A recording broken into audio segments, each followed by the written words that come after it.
Okay guys, 2014 Kia Cadenza. This is our V6 engine here. We're gonna replace this battery. Cold cranking amps is 600. I'm sorry, 750 cold cranking amps. No, sorry, cranking amp is 750, cold cranking amp is 600. The battery I got for this guy is, how many cold cranking amps? This is 700 cold cranking amps, a little bit better.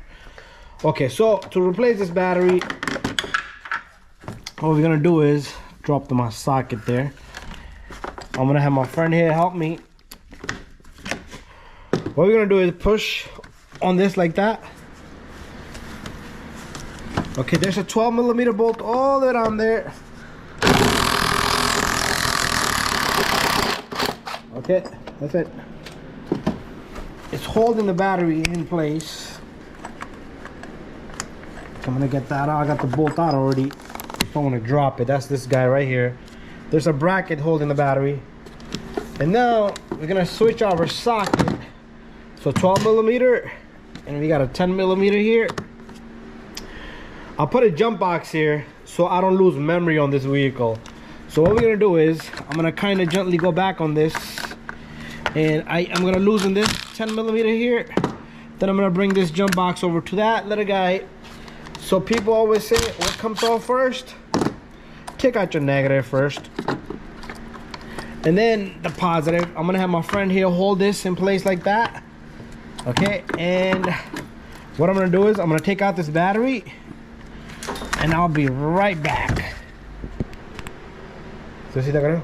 So see camera for you.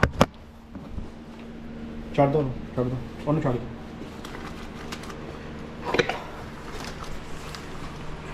और कर लो आइए. Okay, now switch to my hands with my friend. We're gonna remove this battery out of here. So I'm gonna put my hand underneath here to get this battery out of here. I felt the bracket fall down. So this is the bracket that was holding the battery in. I could slip it right through. So what we're gonna do now is we're gonna take the new battery, stick that in. So remember, positive is on the side, negative is on the other side. Always make sure you confirm, because this can have positive or negative backward, that you will short circuit the battery, okay? Short circuit the circuit and blow some fuses. Okay. We're gonna get this in first. I'm gonna have to bring the battery over to this side a little bit. Some important little jacket so the battery can stay warm.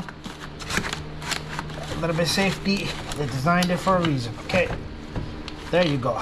Now I'm gonna take the camera from my friend here. Okay, I want to show you guys. This little guy is gonna be slipped on right there.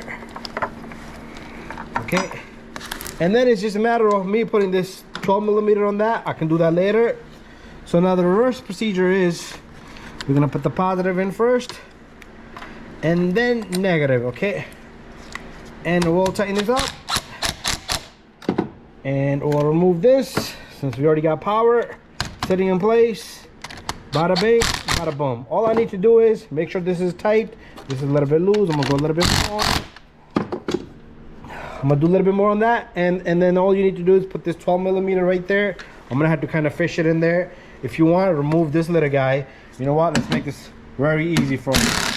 Let's take this off and take this off. Push this jump box over. This little guy should just simply come off like that, and you'll have beautiful access right here to put this little guy right there. And we're gonna just lock this up. That way you guys seen the full video of me replacing this little guy. So if your battery is dead, some state inspection will check that. If your battery is not mounted down properly, they will fail you, okay? So now close this up. I still gotta tighten that up a little bit. So this thing just sits right there in the housing. This comes across here. This little guy goes right here, and we're gonna finish this job up in 1 second. I'm gonna switch my socket one more time.